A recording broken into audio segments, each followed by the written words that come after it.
ಹೊಸ ಟಾಪಿಕ್ ಮಳೆ ಅಥವಾ ರೈನ್ಫಾಲ್ ಅಥವಾ ವೃಷ್ಟಿ. ಓಕೆ, ಇದು ಒಂದು ಮೇಜರ್ ಟಾಪಿಕ್. ನಿಮ್ಮ KS ಮೇನ್ಸ್ ಎಕ್ಸಾಮಿಗೆ ಬರೆಯುವಂಥ ಟಾಪಿಕ್, KS ಮೇನ್ಸ್ ಎಕ್ಸಾಮ್ದಾಗ ಬರೆಯುವಂಥ ಟಾಪಿಕ್, HSTR ಮತ್ತು GPSTR ಎಕ್ಸಾಮಿಗೆ ಮೇನ್ಸ್ದಾಗ ಬರೆಯುವಂಥ ಟಾಪಿಕ್. 3 ಮಾರ್ಕ್ಸಿಂದು 5 ಮಾರ್ಕ್ಸಿಂದು ಬರೆಯುವಂಥ ಟಾಪಿಕ್ ಆಗಿರ್ತದೆ. ಸುಮಾರು ಪಾಯಿಂಟ್ಸ್. ಮೇನ್ಸ್ ಎಕ್ಸಾಮ್ ಒಂದಲ್ಲ, ಕರ್ನಾಟಕ ರಾಜ್ಯದ ಎಲ್ಲ ಸ್ಪರ್ಧಾತ್ಮಕ ಪರೀಕ್ಷೆಗಳಿಗೆ ಯೂಸ್ ಆಗುವಂಥ ಟಾಪಿಕ್ ಇದು ಆಗಿರ್ತದೆ. ಎಸ್, ಹಾಗಾದ್ರೆ ಮಳೆ ಅಂದ್ರೆ ಏನು, ಎದಕ್ಕೆ ಮಳೆ ಅಂತ ಕರೆದಾರ? ಮಳೆ ಅಂತಂದ್ರೆ ಭೂಮಿಯ ಮೇಲೆ ಬೀಳುವಂತಹ ವೃಷ್ಟಿಗೆ ಮಳೆ ಅಂತ ಕರೆದಾರ. ಭೂಮಿಯ ಮೇಲೆ ಬೀಳುವಂತಹ ವೃಷ್ಟಿಗೆ ಮಳೆ. ಭೂಮಿಯ ಮೇಲೆ ಬೀಳುವಂತಹ ವೃಷ್ಟಿಗೆ ಮಳೆ ಅಂತ ಕರೆದಾರ. ವೃಷ್ಟಿ, ಪ್ರೆಸಿಪಿಟೇಷನ್, ಪ್ರೆಸಿಪಿಟೇಷನ್, ಭೂಮಿಯ ಮೇಲೆ ಬೀಳುವ ವೃಷ್ಟಿಗೆ ಮಳೆ. ಕೇಳ್ರಿಲ್ಲಿ, ಮಳೆಯ ಹನಿಗಳಿಗೆ ಮತ್ತು ವೃಷ್ಟಿಗೆ ವ್ಯತ್ಯಾಸ ಐತೆ. ಮಳೆ ಕೇವಲ ನೀರಿನ ಹನಿಗಳ ರೂಪದಾಗ ಬಂದು ಬೀಳ್ತದೆ. ನೀರಿನ ಹನಿಗಳ ರೂಪದಾಗ ಮಳೆ ಬಂದು ಬೀಳ್ತದೆ, ಅದಕ್ಕೆ ನಾವು ಮಳೆ ಅಂತೇವೆ.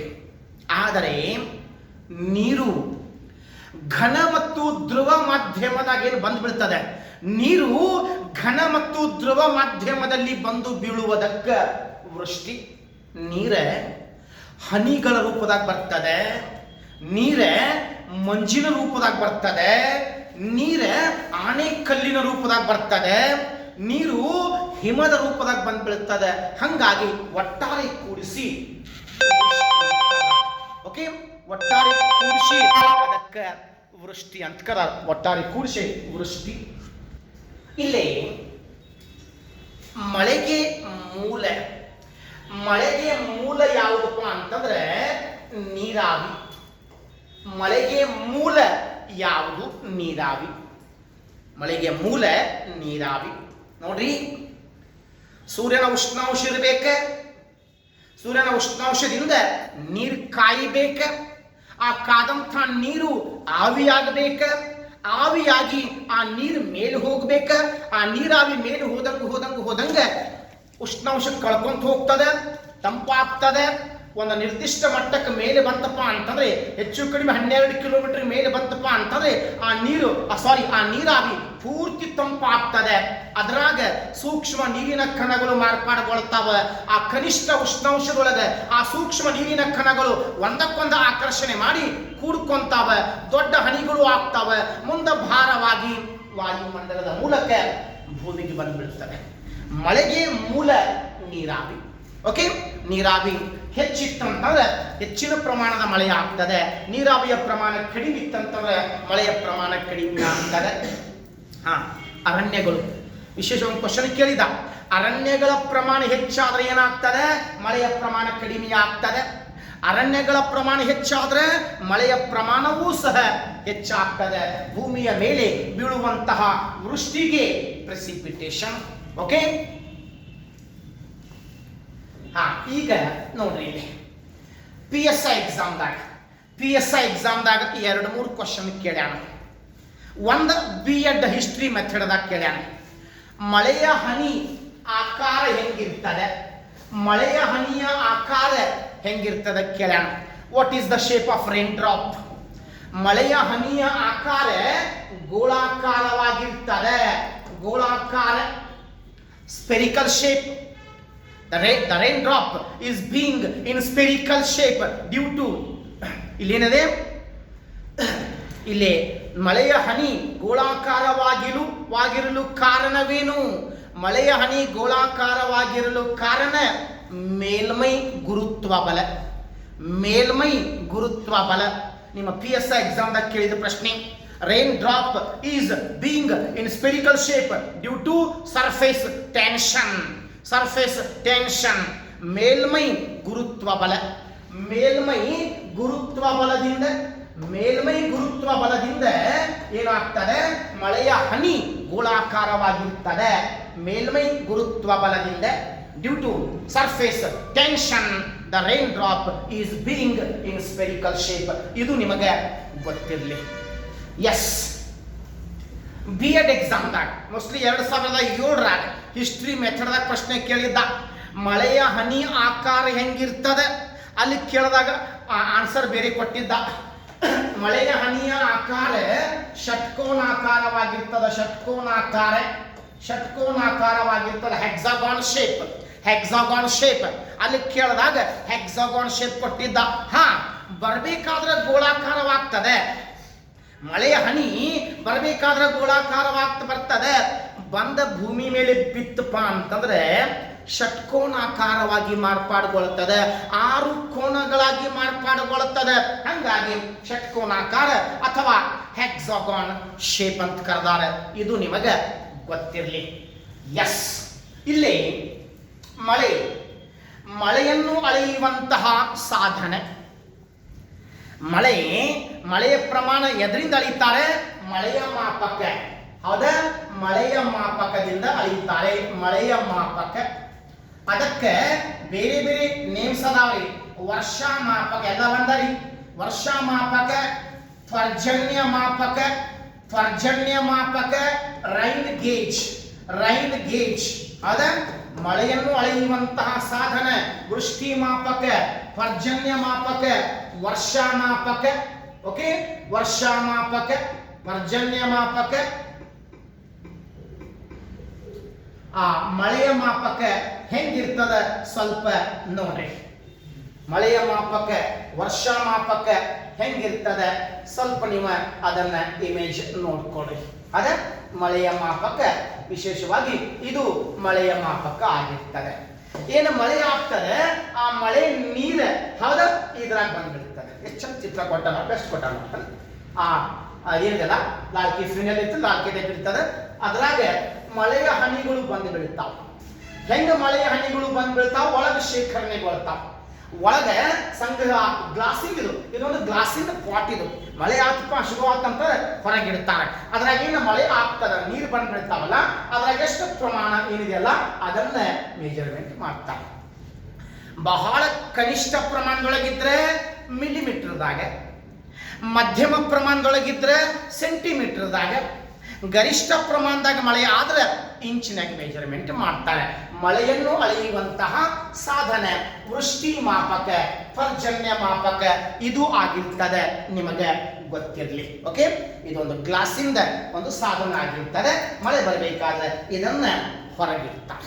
Okay, S, ಗೊತ್ತಾತಲ್ಲ. ಇನ್ನ ನೆಕ್ಸ್ಟ್ ಮಳೆಯ ಪ್ರಕಾರಗಳು. ಮಳೆ ಒಳಗ 3 ಪ್ರಕಾರಗಳು ಬರ್ತಾವೆ. ಒಂದ ಕೃತಕ ಮಳೆ, ಒಂದ ಸ್ವಾಭಾವಿಕ ಮಳೆ, ಒಂದ ಆಮ್ಲ ಮಳೆ. There are 3 types in rainfall: artificial rainfall, natural rainfall and acid rain. ಸ್ವಾಭಾವಿಕ ಮಳೆ ಒಳಗೆ ಮತ್ತೆ 3 ಅದಾವ. ಸ್ವಾಭಾವಿಕ ಮಳೆ ಒಳಗೆ ಅವನು 3 ಅದಾವ. ಹೇಳ್ತೇನೆ ಮುಂದೆ ಒಂದೊಂದು ಡಿಸ್ಕಷನ್ ಮಾಡೋಣ. ಮೇನ್ಸ್ ಎಕ್ಸಾಮ್ದಾಗ ಬರೆಯುವುದು HSTR ಮತ್ತು GPSTR ಹಿಸ್ಟ್ರಿ ಮೆಥಡ್ದಾಗ ಆಬ್ಜೆಕ್ಟಿವ್ನು ಕ್ವಶನ್ ಬರ್ತಾವ, ನಿಮಗೆ ಬರೀಲಿಕ್ಕೇನು ಕ್ವಶನ್ ಬರ್ತಾವ. ಎಸ್, ಕೃತಕ ಮಳೆ. ಫಸ್ಟ್ ನಾವು ಕೃತಕ ಮಳೆ ಬಗ್ಗೆ ಡಿಸ್ಕಷನ್ ಮಾಡೋಣ. ಆರ್ಟಿಫಿಷಿಯಲ್ ರೈನ್ಫಾಲ್ ಅದ್ರಾಗ ಮೊದಲನೇದ್ದು ಕೃತಕ ಮಳೆ. ಓಕೆ, ಕ್ವಶನ್ಸ್ ಬಂದಿದ್ದ ನೋಡ್ರಿ. ಕೃತಕ ಮಳೆ ಬಗ್ಗೆ ಕ್ವಶನ್ಸ್ ಕೇಳಿದ್ದಾನ. ಇಲ್ಲಿ ಕೃತಕ ಮಳೆ ಹೆಂಗ ಪಡಿತಾರೆ ನೋಡ್ರಿ. ಕೆಲವೊಮ್ಮೆ ಮಳೆಗಾಲದೊಳಗೆ ಮಳೆಯ ಪ್ರಮಾಣ ತೀರಾ ಕಡಿಮೆ ಆತಂತಂದ್ರೆ ಕೃತಕ ಮಳೆ ಪಡೀತಾರೆ. ಕೃತಕ ಮಳೆ ಯಾವುದರಿಂದ ಪಡೀತಾರೆ? ಕೃತಕ ಮಳೆ ಹೆಂಗೆ ಪಡೀತಾರೆ? ಕೃತಕ ಮಳೆಗೆ ಕಾರಣವೇನು ಕ್ವಶನ್ ಕೇಳೋಣ. ಬಹಳ ಎಕ್ಸಾಮ್ದಾಗ ಕೇಳ್ಯಾನ. ಕೃತಕ ಮಳೆಗೆ ಕಾರಣ ಒಂದ ಸಿಲ್ವರ್ ಅಯೋಡೈಡ್. ಹೌದಾ? ಸಿಲ್ವರ್ ಅಯೋಡೈಡ್, ಸಿಲ್ವರ್ ಅಯೋಡೈಡ್ ಮತ್ತು ಒಣ ಇಂಗಾಲ. ಸಿಲ್ವರ್ ಅಯೋಡೈಡ್ ಮತ್ತು ಒಣ ಇಂಗಾಲ, ಇದಕ್ಕೆ ಘನ ಇಂಗಾಲ, ಘನ ಕಾರ್ಬನ್ ಅಂತೂ ಕರೀಬಹುದು. ಸಿಲ್ವರ್ ಅಯೋಡೈಡ್ ಮತ್ತು ಒಣ ಇಂಗಾಲ ಅಥವಾ ಘನ ಕಾರ್ಬನ್, ಸಾಲಿಡ್ ಕಾರ್ಬನ್, ಓಕೆ, ಇವೇನದಾವ ಕೃತಕ ಮಳೆಗೆ ಕಾರಣ. ಎಕ್ಸಾಮ್ದಾಗ ಕೇಳಿದಾಗ ಇವನ ಕೊಟ್ಟಾನ. ಕೃತಕ ಮಳೆಗೆ ಕಾರಣ ಸಿಲ್ವರ್ ಅಯೋಡೈಡ್, ಪೊಟ್ಯಾಷಿಯಂ ಅಯೋಡೈಡ್ ಮತ್ತು ಯಾವುದಪ್ಪ ಒಣ ಇಂಗಾಲ, ಘನ ಕಾರ್ಬನ್ ಆಗಿರ್ತದೆ. ನೆನ್ಪಿಟ್ಕೊಡಿ. ಏನ್ ಮಾಡ್ತಾರೆ, ಮಳೆಯ ಪ್ರಮಾಣ ಕಡಿಮೆ ಆತಂತಂದ್ರೆ ವಿಮಾನಗಳ ಮೂಲಕ, ಹೆಲಿಕಾಪ್ಟರ್ಗಳ ಮೂಲಕ, ಮಿಸೈಲ್ಗಳ ಮೂಲಕ ಈ ಅನಿಲಗಳನ್ನು ವಾಯುಮಂಡಲದಾಗ ಸಿಂಪಡಣೆ ಮಾಡ್ತಾರೆ. ಮೋಡು ಬಿತ್ತನೆ, ಕ್ಲೌಡ್ ಸೀಡಿಂಗ್, ಮೋಡು ಬಿತ್ತನೆ ವಿಮಾನಗಳ ಮೂಲಕ, ಹೆಲಿಕಾಪ್ಟರ್ಗಳ ಮೂಲಕ, ಮಿಸೈಲ್ಗಳ ಮೂಲಕ ಈ ಅನಿಲಗಳನ್ನು ವಾಯುಮಂಡಲದಾಗ ಸಿಂಪಡಣೆ ಮಾಡ್ತಾರೆ. ಎಲ್ಲೆಲ್ಲಿ ಮೋಡಗಳು ಇರ್ತಾವ ಅಲ್ಲಲ್ಲಿ ಇವನ್ನ ಏನ್ ಮಾಡ್ತಾರೆ, ಸಿಂಪಡಣೆ ಮಾಡ್ತಾರೆ. ಓಕೆ, ಮೋಡು ಬಿತ್ತನೆ ಅಂತಾರೆ ಇದಕ್ಕೆ. ಮೋಡು ಬಿತ್ತನೆ ಮಾಡ್ತಾರೆ. ಈ ಅನಿಲಗಳು ಆ ಮೋಡಗಳಲ್ಲಿ ಒಳಗೆ ಹೋದು ಅಂತಂದ್ರೆ ಏನಾಗ್ತಾವ, ಆ ಮೋಡಗಳನ್ನು ತಂಪು ಮಾಡ್ತಾವ. ಆ ಮೋಡಗಳಲ್ಲಿನ ಸೂಕ್ಷ್ಮ ನೀರಿನ ಕಣಗಳು ಆ ಅನಿಲಗಳ ತಂಪಿನಿಂದ ಏನಾಗ್ತಾವ, ಒಂದಕ್ಕೊಂದು ಕೂಡಿಕೊಂಡ ದೊಡ್ಡ ಹನಿಗಳು ಆಗ್ತಾವ. ಮುಂದೆ ಭಾರವಾಗಿ ಭೂಮಿ ಮೇಲೆ ಬಂದು ಬೀಳುತ್ತಾವ. ಓಕೆ, ವಿಶೇಷವಾಗಿ ಈಗ ಹೆಚ್ಚಾಗಿ ಪ್ರಪಂಚದಾಗ ಇದನ್ನು ಒಂದ ಮೆಥಡ್ ಯೂಸ್ ಮಾಡ್ತಾರೆ. ಕೃತಕ ಮಳೆ ಪಡಿಬೇಕಂತಂದ್ರೆ 3 ಮೆಥಡ್ ಅದಾವ. 3 ಮೆಥಡ್. ಒಂದನೇ ಮೆಥಡ್, ಎರಡನೇ ಮೆಥಡ್. ಒಂದನೇ ಮೆಥಡ್ದಾಗ ಏನ್ ಮಾಡ್ತಾರಪ್ಪ, ನೀರಾವಿ ಮಾಡ್ಬೇಕಲ್ಲ, ನೀರಾವಿ ಇವ್ಯಾಪರೇಷನ್, ನೀರಾವಿ ಉತ್ಪಾದನೆ ಮಾಡ್ಬೇಕು. ಆ ಉತ್ಪಾದನೆ ಆದಂತ ನೀರ ಮೇಲೆ ಕಳಿಸ್ಬೇಕ. ಆ ನೀರಾವಿಗೆ ಮೇಲೆ ಕಳಿಸ್ಬೇಕ. ಒಂದನೇ ಮೆಥಡ್, ಎರಡನೇ ಮೆಥಡ್, ಮೂರನೇ method. First stage, second stage, third stage. ಹೆಚ್ಚಾಗಿ ಬಹಳ ಖರ್ಚಿದು. ಇದನ್ನ ಮಾಡ್ಲಿಕ್ಕೆ ಬಹಳ ವೆಚ್ಚವಾಗ್ತದ, ಬಹಳ ಖರ್ಚಾಗ್ತದ. ಹಾಗಾಗಿ ಜನ ನೇರವಾಗಿ ಇದನ್ನ ಮೂರನೇ ಮೆಥಡ್ ನೇರವಾಗಿ ಯೂಸ್ ಮಾಡ್ತಾರೆ. ಮೊದಲ ನೀರಾವಿ ಮಾಡ್ಬೇಕು, ನೀರಾವಿ ಉತ್ಪಾದನೆ ಮಾಡ್ಬೇಕು. ಬೇರೆ ಬೇರೆ ಅನಿಲಗಳು ಯೂಸ್ ಮಾಡಿ ನೀರಾವಿ ಉತ್ಪಾದನೆ ಮಾಡ್ತಾರ. ಆ ನೀರಾವಿ ಮತ್ತೆ ಬೇರೆ ಬೇರೆ ಅನಿಲಗಳಿಂದ ಮೇಲೆ ಕಳಿಸಬೇಕ. ಮೇಲೆ ಹೋದ ಮೇಲೆ ಅದ್ರಾಗ ಈ ಅನಿಲಗಳನ್ನು ಬಿತ್ತನೆ ಮಾಡಬೇಕಾಗ್ತದೆ. ಪ್ರೊಸೆಸ್ ದೊಡ್ಡದೈತಿ. ಪ್ರಪಂಚದ ಸುಮಾರು ದೇಶಗಳು ಕೃತಕ ಮಳೆಯನ್ನು ಪಡೆದಾವ.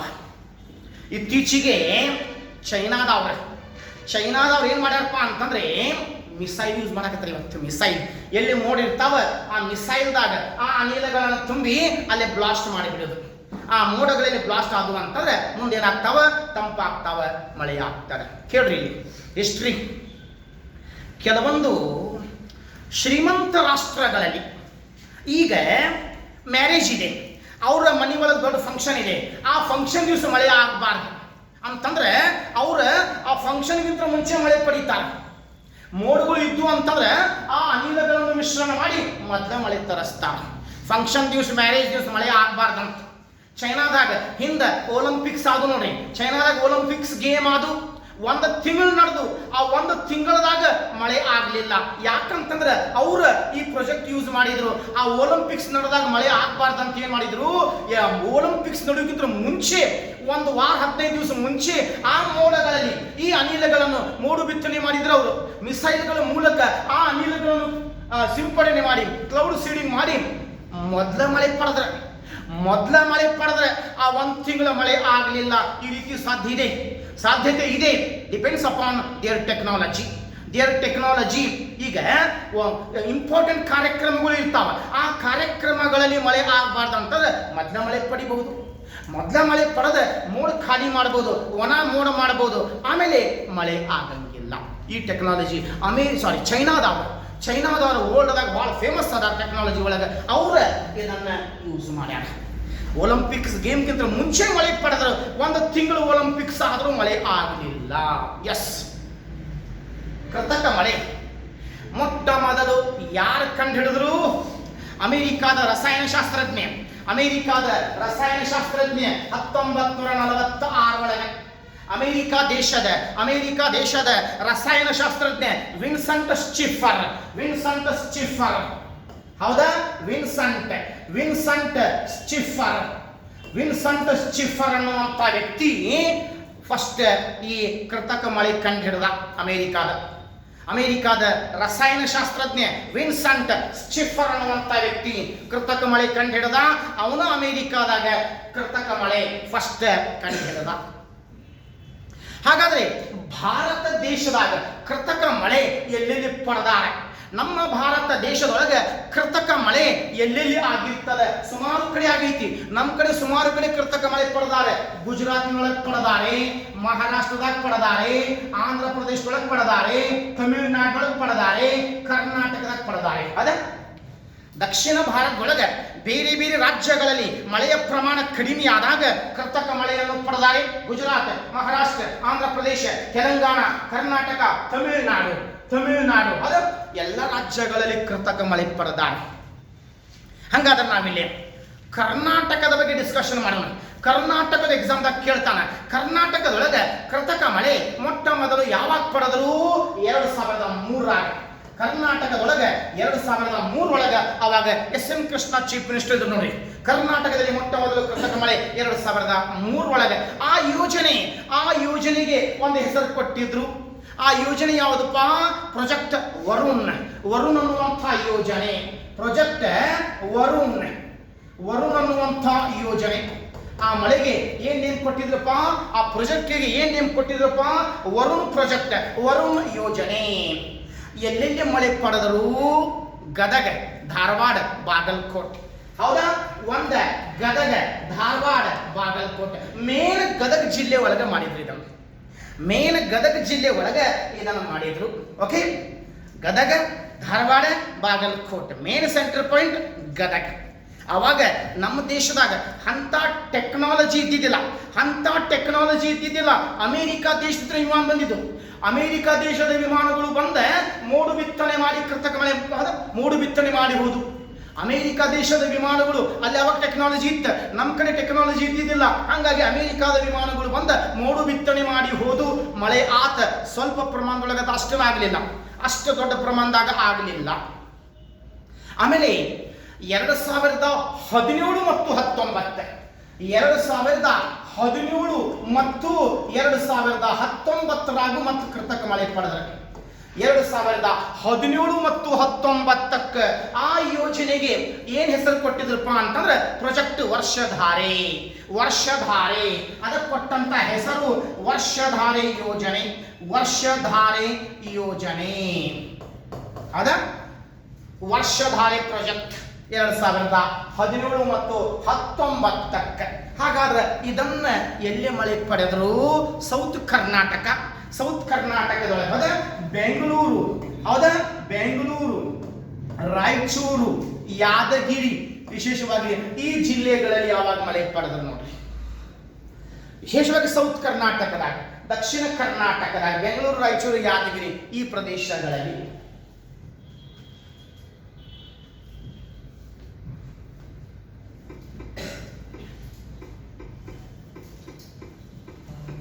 rain projects in Karnataka.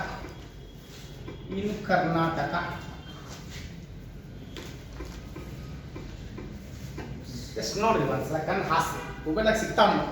ಏನ್ ಬೇಕಾದ ಆರ್ಟಿಫಿಷಿಯಲ್ ರೈನ್ ಹೌದಾ ಕರ್ನಾಟಕದಾಗ ಮಾಡಿರುವಂತ.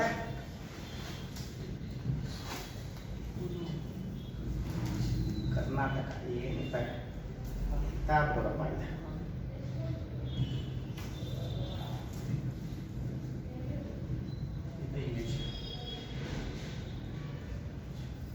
ಕರ್ನಾಟಕ ಆರ್ಟಿಫಿಷಿಯಲ್ ರೈನ್ ಹೌದಾ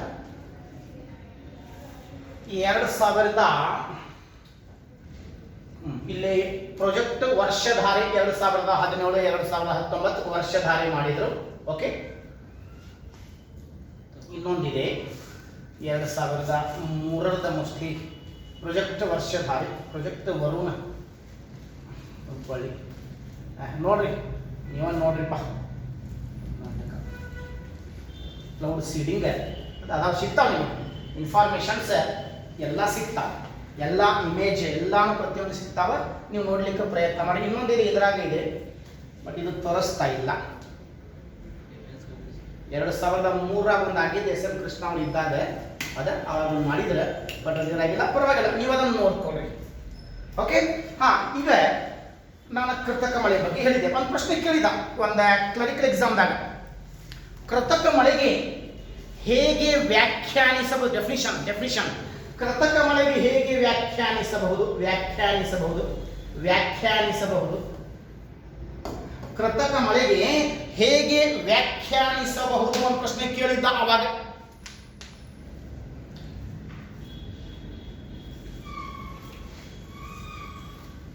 ನಾಲ್ಕು ಆಪ್ಷನ್ ಕೊಟ್ಟಿದ್ದ ಕೇಳ್ರಿ ಇಲ್ಲಿ 4 ಆಪ್ಷನ್ ಕೊಟ್ಟಿದ್ದ ಕೃತಕ ಮಳೆಗೆ ಹೀಗೂ ವ್ಯಾಖ್ಯಾನಿಸಬಹುದು ಪ್ರಶ್ನೆ ಒಂದ ಸ್ಕೈ ಕಿಲ್ಲರ್ ಆಕಾಶ ನಾಶ ಮಾಡುವುದು ಎರಡನೇದು ಅರ್ತ್ ಕಿಲ್ಲರ್ ಭೂಮಿ ನಾಶ ಮಾಡುವುದು ಮತ್ತೊಂದ ಪಾಂಡ್ ಕಿಲ್ಲರ್ ಕೆರೆ ನಾಶ ಮಾಡುವುದು ಮತ್ತೊಂದ ಲೇಕ್ ಕಿಲ್ಲರ್ ಸರೋವರ ನಾಶ ಮಾಡುವುದು ಆಪ್ಷನ್ 4 ಕೊಟ್ಟಿದ್ದ ಸ್ಕೈ ಕಿಲ್ಲರ್ ಇದರಿಂದ ಆಕಾಶ ನಾಶ ಆಗಂಗಿಲ್ಲ sky killer wrong earth killer ಭೂಮಿ ನಾಶ ಆಗಂಗಿಲ್ಲ ರಾಂಗ್ ಪಾಂಡ್ ಕಿಲ್ಲರ್ ಕೆರೆ ನಾಶ ಆಗಂಗಿಲ್ಲ ರಾಂಗ್ ಲೇಕ್ ಕಿಲ್ಲರ್ ಸರೋವರದ ಜೀವಿಗಳು ನಾಶ ಆಗ್ತಾವ ನೀರಾಗಿರುವಂತಹ ಸೂಕ್ಷ್ಮ ಜೀವಿಗಳು ನಾಶವಾಗ್ತಾವ ಹಂಗಾಗಿ ಇದಕ್ಕೆ ನಾವು ಲೇಕ್ ಕಿಲ್ಲರ್ ಅಂತ ಹೇಳ್ಬೋದು lake killer yes lake killer ಇದು ನಿಮಗೆ ಗೊತ್ತಿರಲಿ ಎಸ್ ಕೃತಕ ಮಳೆ ಇನ್ನ ಸ್ವಾಭಾವಿಕ ಮಳೆ ನ್ಯಾಚುರಲ್ ರೈನ್ಫಾಲ್ ಅದರಾಗ 3 ಪ್ರಕಾರಗಳು ಬರ್ತಾವ ಒಂದೊಂದ ನೋಡ್ಕೊಂತ ಹೋಗೋಣ ಸ್ವಾಭಾವಿಕ ಮಳೆ 3 ಬರ್ತಾವ ಒಂದ ಪರಿಸರಣ ಮಳೆ ಅಥವಾ ಪ್ರಚಲನ ಮಳೆ ಎರಡನೇದ್ದು ಅವರೋಹಣ ಮಳೆ ಮೂರನೇದ್ದು ಆವರ್ತ ಮಳೆ first one is convection rainfall second one is orographic rainfall third one is cyclonic rainfall or frontal rainfall ಅದ 3 ಪ್ರಕಾರಗಳು ಕನ್ವೆಕ್ಷನ್ orographic frontal rainfall ಹಾಗಾದ್ರೆ ನಾನು ನಿಮಗೆ ಒಂದೊಂದು ಹೇಳ್ಕೊಂತ ಹೋಗ್ತೇನೆ ಮೊದಲನೇದು ಪರಿಸರಣ ಮಳೆ ಹೆಡ್ಡಿಂಗ್ ಹಾಕೊಳ್ಳಿ ಪ್ರಚಲನ ಮಳೆ ಕನ್ವೆಕ್ಷನ್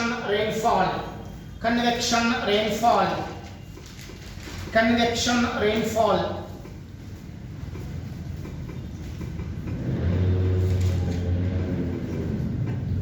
ಕೃತಕ ಮಳೆ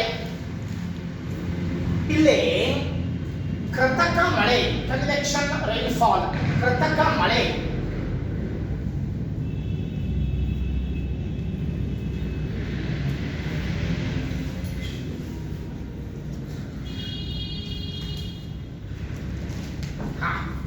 ಇದನ್ನ ತಗೊಳ್ಳೋ ಚಲೋ ಇದೆ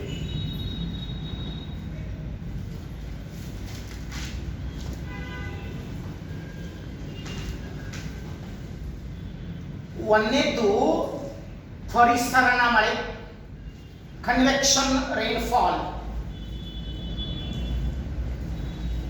ಬಹಳ ಕಡೆ ಕೇಳಿದ್ದಾನೆ ಏನೇನು ಕ್ವಶನ್ ಕೇಳೋಣಪ್ಪ ಹೆಂಗೆ ಕೇಳೋಣ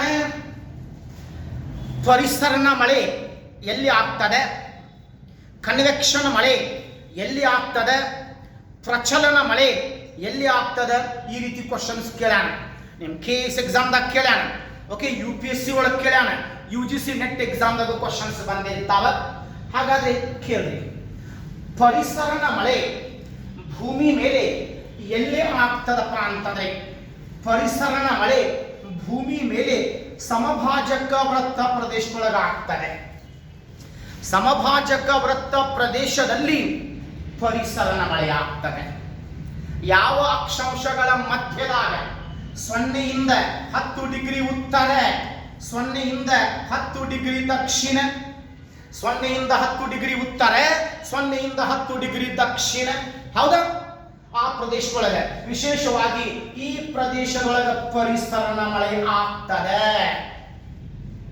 ಸಮಭಾಜಕ ವೃತ್ತ ಪ್ರದೇಶದಲ್ಲಿ ಆಗುವ ಮಳೆ ಯಾವುದು? ಪರಿಸರಣ ಅಥವಾ ಪ್ರಚಲನ ಅಥವಾ ಕನ್ವೆಕ್ಷನ್ ಮಳೆ ಆಗ್ತದೆ.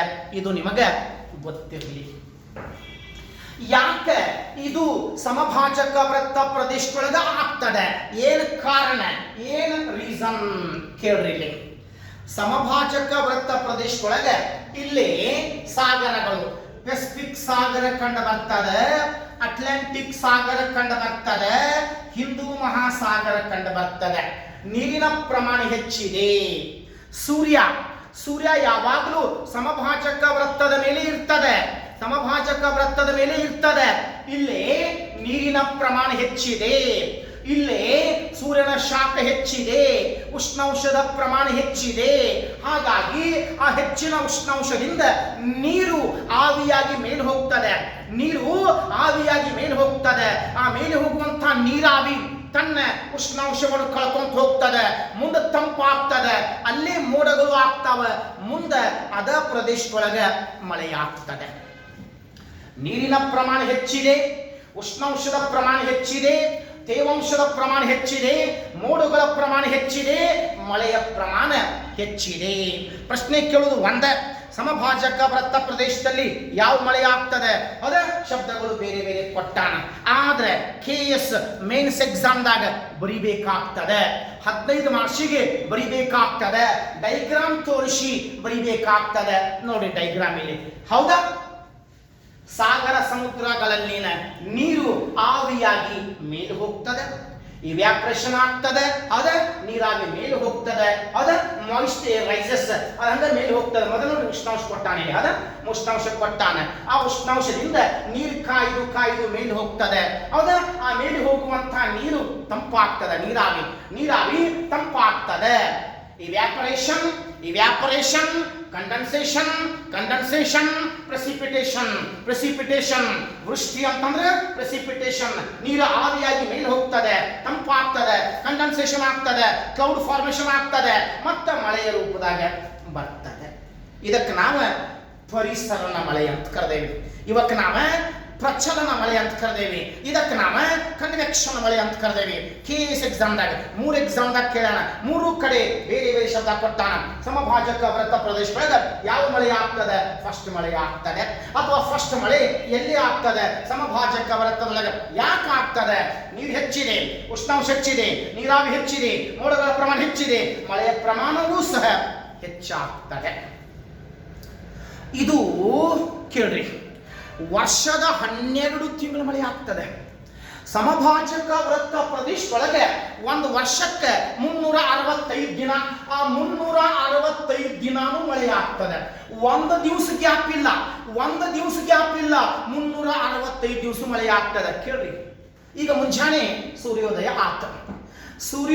ಆತಂತಂದ್ರೆ ಸ್ಟಾರ್ಟ್, ನೀರು ಕಾಯಲಿಕ್ಕೆ ಸ್ಟಾರ್ಟ್, ನೀರು ಬೆಚ್ಚಗಾಗಲಿಕ್ಕೆ ಪ್ರಾರಂಭಗೊಳ್ತದೆ. ಮಧ್ಯಾಹ್ನ 3-4 ಗಂಟೆವರೆಗೂ ನಿರಂತರವಾಗಿ ನೀರು ಕಾಯ್ದು ಆವಿಯಾಗಿ ಮೇಲೆ ಹೋಗ್ತದೆ, ನೀರು ಆವಿಯಾಗಿ ಹೋಗ್ತದೆ. ಸಾಯಂಕಾಲ 4-5 ಗಂಟೆಗೆ, ಸಾಯಂಕಾಲ 4-5 ಗಂಟೆಗೆ ಮಳೆ ಶುರು ಆತಂತಂದ್ರೆ ನೆಕ್ಸ್ಟ್ ಮುಂಜಾನೆ 4-5 ಗಂಟೆ ತನಕ ಮಳೆ ಸುರಿತದೆ. 12 ತಾಸು ನೀರು ಆವಿಯಾಗಿ ಮೇಲೆ ಹೋಗ್ತದೆ, 12 ತಾಸು ಮಳೆ ಆಗ್ತದೆ.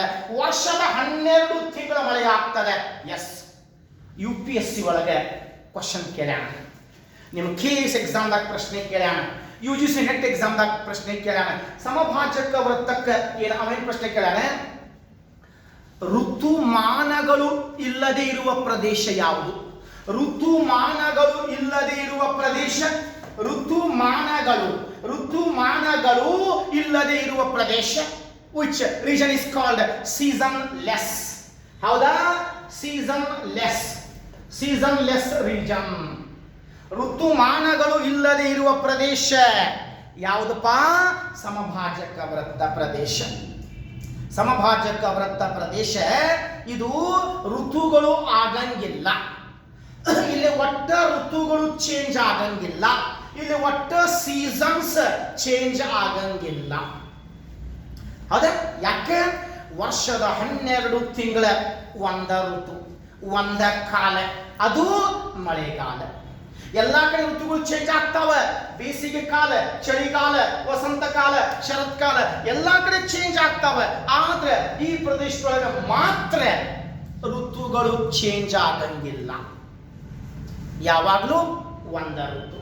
ಸಾಮಾನ್ಯವಾಗಿ ಮಳೆ ಮಧ್ಯಾಹ್ನ, ಸಾಯಂಕಾಲ 4-5 ಗಂಟೆಗೆ ಶುರುವಾಗ್ತದೆ. ಹಾಗಾಗಿ 4-5 ಗಂಟೆ ಸಾಯಂಕಾಲ ನಮ್ದ ಚಹಾ ಕುಡಿಯುವಂಥ ಟೈಮ್ ಅದ. ಹಾಗಾಗಿ ಇದಕ್ಕೆ ಗೌರ್ಮೆಂಟ್ ಬುಕ್ನಾಗ ಕೊಟ್ಟಾರ ಚಹಾದ ಮಳೆ. ಚಹಾ ಕುಡಿಯೋ ಟೈಮ್ದಾಗ ಬರ್ತದೆ ಸಾಯಂಕಾಲ. ಹಾಗಾಗಿ ಇದಕ್ಕೆ ಚಹಾದ ಮಳೆ ಅಂತ ಕರೆದಾರ. ಇದಕ್ಕೆ ಟೀ ರೈನ್ ಫಾಲ್, ಚಹಾ ಕುಡಿಯುವಂಥ ಸಂದರ್ಭದೊಳಗೆ ಇದು ಬರ್ತದೆ. ಹಾಗಾಗಿ ಇದಕ್ಕೆ ಏನಂತ ಕರೆದಾರಪ್ಪ? ಚಹಾದ ಮಳೆ. ಇದು ಗೌರ್ಮೆಂಟ್ ಬುಕ್ನಾಗ ಕೊಟ್ಟಾರ. ಸಾಮಾನ್ಯವಾಗಿ ಸಾಯಂಕಾಲ ಆಗ್ತದೆ. ಹಾಗಾದ್ರೆ ನಮ್ಮ ಭಾರತ ದೇಶದಲ್ಲಿ ಈ ಮಳೆ ಆಗ್ತದೆ, ಪರಿಸರನ ಮಳೆ ಆಗ್ತದೆ. ಯಾವಾಗ ಆಗ್ತದೆ? ನಮ್ಮ ಭಾರತ ದೇಶದೊಳಗೆ ಬೇಸಿಗೆ ಕಾಲದಾಗ, ಆಗ್ತದೆ. ಇನ್ ಸಮರ್ ಸೀಸನ್ ಹೆಂಗಾಗ್ತದೆ? ಗುಡುಗು ಮಿಂಚುಗಳೊಂದಿಗೆ ಆಗ್ತದೆ, ಆನೆಕಲ್ಲುಗಳೊಂದಿಗೆ ಆಗ್ತದೆ. ಗುಡುಗು ಮಿಂಚುಗಳೊಂದಿಗೆ, ಆನೆಕಲ್ಲುಗಳೊಂದಿಗೆ ಮಳೆ ಆಗ್ತದೆ. ಇದು ನಿಮಗೆ ಗೊತ್ತಿರಲಿ. ಅದ ಬಹಳ ಹಿಂಗ ಗುಡುಗು ಸಾಯಂಕಾಲ ಆತಂತಂದ್ರೆ ಹಿಂಗ ಮೋಡ ಬರ್ತದೆ. ಕರ್ರಗ ಮೋಡ, ಇಷ್ಟು ಕರಗಿರ್ತಾವ, ದಟ್ಟವಾದಂಥ ಸಾಂದ್ರವಾದಂಥ ಮೋಡಗಳು. ಧಾರಾಕಾರವಾಗಿ ಮಳೆ ಆಗ್ತದೆ. ಒಂದು ತಾಸು, ಅರ್ಧ ತಾಸು, ಹೌದು, ಒಂದು ತಾಸ್ದಾಗ ನೀರು ಖಾಲಿ ಆಗಿಬಿಡ್ತದೆ. ಫಸ್ಟ್ ಮಳೆ ಏನಪ್ಪ ಈ ಸಮರ್ ಸೀಸನ್ದಾಗ ಬಂತಂತವ್ರು ಮುಗೀತು, ಎಲ್ಲ ಗಟ್ರ ಕ್ಲೀನ್ ಆಗಿಬಿಡ್ತಾವೆ. ಇದಕ್ಕೆ ಅದ ಅಷ್ಟ ಭಯಾನಕಾರಿ ಮಳೆ ಆಗ್ಬಿಡ್ತದೆ. ಅಷ್ಟ ಭಯಾನಕಾರಿ. ಒಂದು ತಾಸ್ನ್ಯಾಗ ಅದ ಮಿಲಿಯನ್ ಟನ್ ಗಟ್ಟಲೆ ನೀರು ಬಂದ್ಬಿಡ್ತದೆ. ಅಷ್ಟ ಡೇಂಜರಸ್ ಮಳೆ ಇದು. ಓಕೆ, ಸಮಭಾಜಕ ವೃತ್ತದೊಳಗೆ ಪರಿಸರನ ಮಳೆ ಆಗ್ತದೆ, ಪ್ರಚಲನ ಮಳೆ ಆಗ್ತದೆ. ಇದು ಭಾರತ ದೇಶದೊಳಗೆ ಬೇಸಿಗೆ ಕಾಲದೊಳಗೆ ಆಗ್ತದೆ. ಇದು ನಿಮಗೆ ಗೊತ್ತಿರಲಿ. ಅರ್ಥ ಆಗಲ್ಲ? ಪರಿಸರನ ಮಳೆ ನಿಮಗೆ ಆಬ್ಜೆಕ್ಟಿವ್ ಕ್ವಶನ್ ಕೇಳ KS IAS UPSC ಒಳಗೆ. ಆದರೆ ಬರೆಯುವಂಥ ಕ್ವಶನ್ 3 ಹೆಸರು ಬರಿಬೇಕು ನೀವು. 3 ಮಳೆಯ ಪ್ರಕಾರಗಳು ಬರಿಬೇಕಾಗ್ತದೆ. ಓಕೆ, 15 ಮಾರ್ಕ್ಸಿಗೆ KS ಎಕ್ಸಾಮ್ದಾಗ HSTR ಮತ್ತು GPSTR 3 ಮಾರ್ಕ್ಸಿಗೆ 5 ಮಾರ್ಕ್ಸಿಗೆ ಬರೀಬೇಕು. ಬಹಳ ವಿಷಯ, ಸಫಿಸಿಯೆಂಟ್ ವಿಷಯ ಸಿಗ್ತದ ಬರೀಲಿಕ್ಕೆ. ಎಸ್. ಇನ್ನು ಎರಡನೇದ್ದು ಅವರೋಹಣ ಮಳೆ.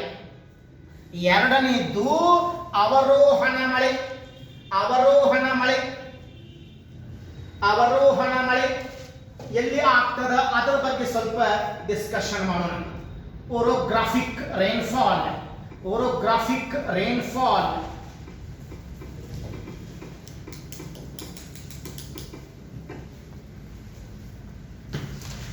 ಎರಡನೇದು ಅವರೋಹಣ ಮಳೆ.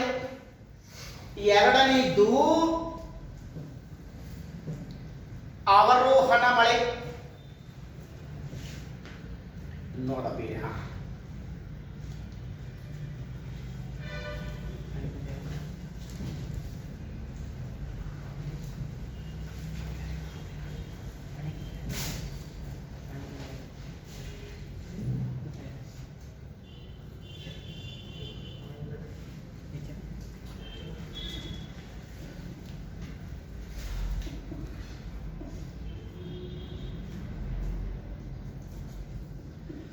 ಎರಡನೇದು ಅವರೋಹಣ ಮಳೆ.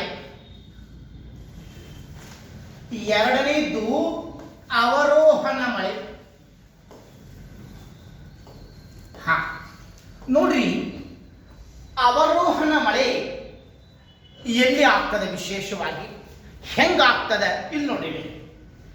ಇಲ್ಲೇ ಸಮುದ್ರ ಇದೆ, ಇದು ಸಾಗರ ಸಮುದ್ರ ಅಂತ ತಿಳ್ಕೊಡ್ರಿ. ಸಾಗರ ಸಮುದ್ರಗಳಿಂದ ತೇವಾಂಶ ಭರಿತ ಗಾಳಿಗಳು ಬರ್ತಾವೆ. ಸಾಗರದ ಮೂಲಕ ಬರುವಂತಹ ಗಾಳಿಗಳು ತಮ್ಮೊಂದಿಗೆ ತೇವಾಂಶವನ್ನು ಸಾಗಿಸಿಕೊಂಡು ಬರ್ತಾವೆ. ಆ ತೇವಾಂಶವನ್ನು ಸಾಗಿಸಿಕೊಂಡು ಬರುವಂತಹ ಗಾಳಿಗಳಿಗೆ, ಆ ತೇವಾಂಶ ಭರಿತ ಗಾಳಿಗಳಿಗೆ ಏನು ಮಾಡ್ತಾವೆ, ಎತ್ತರವಾದಂತಹ ಭೂಸ್ವರೂಪಗಳು, ಹೌದ, ಪರ್ವತ ಪ್ರದೇಶಗಳು ಆ ಗಾಳಿಗಳನ್ನು ತಡೀತಾವೆ. ಆ ಗಾಳಿಗಳನ್ನು, ಈ ಎತ್ತರವಾದಂತಹ ಭೂಸ್ವರೂಪಗಳು ತಡೆದಾಗ ಆ ಗಾಳಿಗಳು ಮೇಲೆ ಹೋಗ್ತಾವ. ಆ ಗಾಳಿಗಳು ಅಲ್ಲೇ ಮೇಲೆ ಹೋಗ್ತಾವ. ಹೌದಾ, ಇದ ಭಾಗದಿಂದ ಬರ್ತಾವ. ಸಾಗರ ಸಮುದ್ರಗಳಿಂದ ಬರುವಂತಹ ತೇವಾಂಶ ಭರಿತ ಗಾಳಿಗಳು, ಎತ್ತರವಾದಂತಹ ಭೂಸ್ವರೂಪಗಳು ತಡೆಯಲ್ಪಟ್ಟಾಗ ಆ ಗಾಳಿಗಳು ಮೇಲಕ್ಕೇರ್ತಾವ. ಆ ಮೇಲಕ್ಕೇರುವಂತಹ ಗಾಳಿಗಳು ಉಷ್ಣಾಂಶವನ್ನು ಕಳ್ಕೊಂತ ಹೋಗ್ತಾವ, ಮುಂದೆ ತಂಪಾಗ್ತಾವ, ಮುಂದೆ ಏನಾಗ್ತಾವ, ಮೋಡಗಳು ಆಗ್ತಾವ. ಆ ಮೋಡಗಳಿಂದ ಯಾವ ಪ್ರದೇಶದಿಂದ ಮೇಲೆ ಹೋಗಿರ್ತಾವ ಅದ ಪ್ರದೇಶದೊಳಗೆ ಧಾರಾಕಾರವಾಗಿ ಮಳೆಯಾಗ್ತವೆ. ಎಲ್ಲಿಂದ ಮೇಲೆ ಹೋಗ್ಯಾವ ಮುಂದೆ ಅಲ್ಲೇ ಮೋಡಗಳಾಗಿ ಅದ ಪ್ರದೇಶದೊಳಗೆ ಮಳೆ ಸುರಿಸ್ತಾವ. ಎಕ್ಸಾಮ್ದಾಗ ಕೇಳೋಣ, ಚಿತ್ರಾನ್ನ ಕೊಟ್ಟಾನ, ಯಾವ ಪ್ರಕಾರದ ಮಳೆ, ಇದ ಚಿತ್ರ ಕೊಟ್ಟಾನ, ಆದ್ರೆ ಅಲ್ಲಿ ಆಪ್ಷನ್ ಇದನ್ನು ಕೊಟ್ಟಾನ, ಅವರೋಹಣ ಮಳೆ, ಪರ್ವತ ಮಳೆ, ಪರ್ವತ ಜನಿತ ಮಳೆ ಅಂತಾನೆ. ಇದಕ್ಕೆ ಓರೋಗ್ರಾಫಿಕ್ ರೈನ್ಫಾಲ್ ನಮ್ಮ ದೇಶದ. ಓಕೆ, ಇದು ವಿಶೇಷವಾಗಿ ಕೇಳ್ರಿ. ಎಲ್ಲಿ ಆಗ್ತದಪ್ಪ, ಕರಾವಳಿ ಸಮುದ್ರ ದಂಡೆ, ಕರಾವಳಿಯ ಸಮೀಪ ನೆಲೆಸಿಕೊಂಡಿರುವ ಎತ್ತರವಾದಂತಹ ಭೂಪ್ರದೇಶಗಳು ಅವರೋಹಣ ಮಳೆ ಪಡೆಯುತ್ತಾವೆ. ಒಂದ ಕಡೆ ಅಲ್ಲ, ಒಂದ ಕಡೆ ಅಲ್ಲಿ ಇಲ್ಲಿ ಅಂತಲ್ಲ, ಸಮುದ್ರ ದಂಡೆ ಒಳಗೆ ಎಲ್ಲೆಲ್ಲಿ ಎತ್ತರವಾದಂತಹ ಭೂಪ್ರದೇಶಗಳು ಅದಾವ ಆ ಪ್ರದೇಶಗಳು ಈ ಪ್ರಕಾರದ ಮಳೆ ಪಡೆಯುತ್ತಾವೆ. ಫಾರ್ ಎಕ್ಸಾಂಪಲ್, ಭಾರತದ ನಿಜವಾದ ಮಳೆ ಯಾವುದು? ಪ್ರಶ್ನೆ ಕೇಳೋಣ. ಭಾರತದ ನಿಜವಾದ ಮಳೆ, ನಮ್ಮ ದೇಶದಾಗ ಮಾನ್ಸೂನ್ ಗಾಳಿಗಳು ಬರ್ತಾವ, ಮಾನ್ಸೂನ್ ಕಾಲ ಬರ್ತದ, ಅದು ಸೀಸನ್, ಅದು ಕಾಲ, ಮಳೆ ಅಲ್ಲ. ಆ ಮಾನ್ಸೂನ್ ಕಾಲದಲ್ಲಿ ಆಗುವಂತಹ ಮಳೆ ಭಾರತದ ನಿಜವಾದ ಮಳೆ, ಅವರೋಹಣ ಮಳೆ. ಭಾರತದ ನಿಜವಾದ ಮಳೆ ಯಾವುದಪ್ಪ ಅಂತಂದ್ರೆ ಅವರೋಹಣ ಮಳೆ ಆಗಿರ್ತದೆ. ಇದು ನಿಮಗೆ ಗೊತ್ತಿರಲಿ. ಭಾರತದ ನಿಜವಾದ ಮಳೆ ಅವರೋಹಣ ಮಳೆ. ಯಾಕಂತಂದ್ರೆ ದಕ್ಷಿಣ ಭಾರತದೊಳಗೆ ಪಶ್ಚಿಮ ಘಟ್ಟಗಳು ಅದಾವ. ಅದೇ ಅರಬ್ಬಿ ಸಮುದ್ರದ ಮೂಲಕ ಬರುವಂತಹ ಮಾನ್ಸೂನ್ ಗಾಳಿಗಳನ್ನು ಆ ಪಶ್ಚಿಮ ಘಟ್ಟಗಳು ತಡೀತಾವೆ. ಆ ಪಶ್ಚಿಮ ಘಟ್ಟಗಳು ತಡೆದ ಮೇಲೆ ಆ ಗಾಳಿಗಳು ಮೇಲಕ್ಕೇರ್ತಾವೆ, ತಂಪಾಗ್ತಾವೆ, ಮೋಡಗಳು ಆಗ್ತಾವೆ, ಮತ್ತೆ ಅಲ್ಲಿ ಮಳೆ ಆಗ್ತದೆ. ದಕ್ಷಿಣ ಭಾರತದಲ್ಲಿ ಅತಿ ಹೆಚ್ಚು ಮಳೆ ಎಲ್ಲಿ ಆಗ್ತದಪ್ಪ ಅಂತಂದ್ರೆ ಪಶ್ಚಿಮ ಘಟ್ಟದ ಪಶ್ಚಿಮ ಭಾಗ. ಹೌದಾ, ಪಶ್ಚಿಮ ಘಟ್ಟದ ಪಶ್ಚಿಮ ಭಾಗದೊಳಗೆ ಹೆಚ್ಚು ಮಳೆ ಆಗ್ತದೆ. ಪಶ್ಚಿಮ ಘಟ್ಟದ ಪಶ್ಚಿಮ ಭಾಗದಲ್ಲಿ ಹೆಚ್ಚು ಮಳೆ ಆಗ್ತದೆ, ಗರಿಷ್ಠ ಮಳೆ ಆಗ್ತದೆ. ಮತ್ ನೋಡ್ರಿ ಪಶ್ಚಿಮ ಘಟ್ಟದ ಪೂರ್ವ ಭಾಗದೊಳಗೆ ಮಳೆಯ ಪ್ರಮಾಣ ಬಹಳ ಕಡಿಮೆ ಆಗ್ತದೆ. ಮಳೆಯ ಪ್ರಮಾಣ ಬಹಳ ಕಡಿಮೆ ಆಗ್ತದೆ, ಕಡಿಮೆ ಮಳೆ ಆಗ್ತದೆ. ಹಾಗಾದ್ರೆ ಪ್ರಶ್ನೆ ಏನು ಕೇಳೋಣ, ಪಶ್ಚಿಮ ಘಟ್ಟದ ಪೂರ್ವ ಭಾಗಕ್ಕೆ ಏನಂತ ಕರೆದಾರೆ? Rain shadow area. ಇದಕ್ಕೆ ಮಳೆಯ ನೆರಳಿನ ಪ್ರದೇಶ, ಮಳೆಯ ನೆರಳಿನ ಪ್ರದೇಶ ಅಂತ ಕರೆದಾರೆ, ರೇನ್ ಶಾಡೋ ಏರಿಯಾ. ಪಶ್ಚಿಮ ಘಟ್ಟದ ಪೂರ್ವ ಭಾಗಕ್ಕೆ ಮಳೆಯ ನೆರಳಿನ ಪ್ರದೇಶ ಅಂತ ಕರೆದಾರೆ.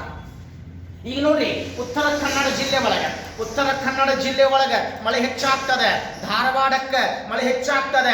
ಧಾರವಾಡ ಬಿಟ್ಟು ಹೋದಂಗ ಬಾಗಲಕೋಟೆ, ಬಿಜಾಪುರ, ರಾಯಚೂರ, ಯಾದಗಿರಿ, ಕಲಬುರಗಿ ಅಲ್ಲೇ ಮಳೆಯ ಪ್ರಮಾಣ ಕಡಿಮೆ ಆಕೊಂತ ಹೋಗ್ತದೆ. ಬಯಲು ಸೀಮೆ ಪ್ರದೇಶಗಳು ಅವಕ್ಕೆ ಮಳೆಯ ನೆರಳಿನ ಪ್ರದೇಶಗಳು ಅಂತ ಕರೆದಾರೆ. ನೆನ್ಪಿಟ್ಕೊಳ್ರಿ.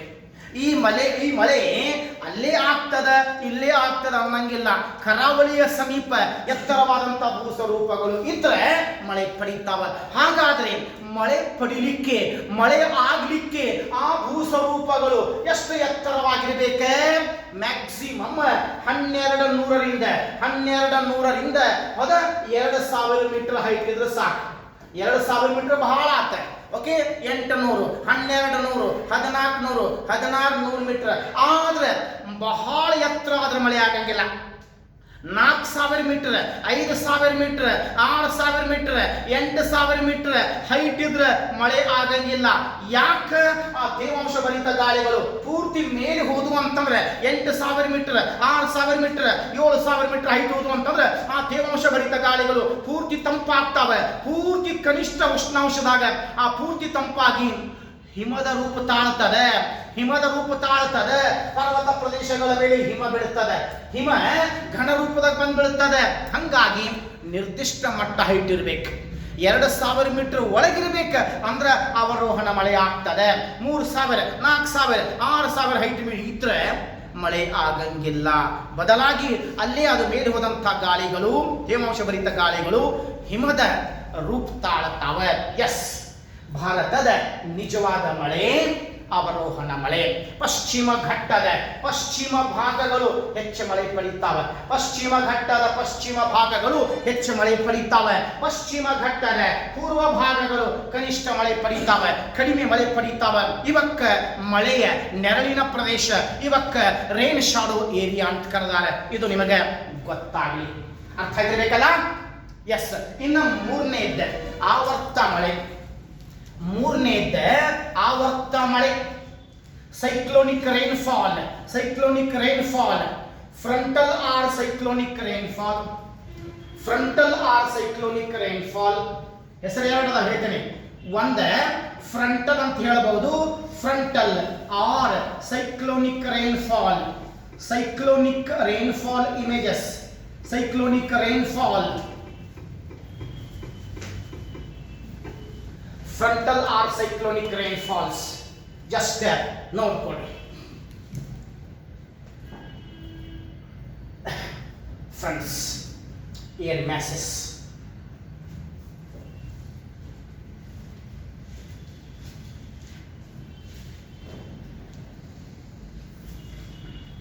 Yes.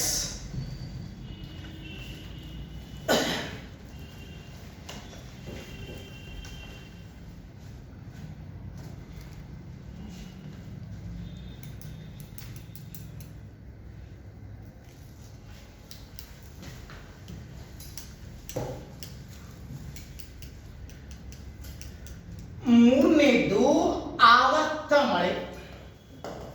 ಆವರ್ತ ಮಳೆ ಇಂಗ್ಲಿಷ್ನಾಗ ಹೆಸರು ಎರಡದ, cyclonic rainfall and frontal rainfall. ಒಂದೇ ಸೈಕ್ಲೋನಿಕ್, ಒಂದೇ ಫ್ರಂಟಲ್. ಹೇಳ್ತೇನೆ ಯಾಕನ್ನೋದು.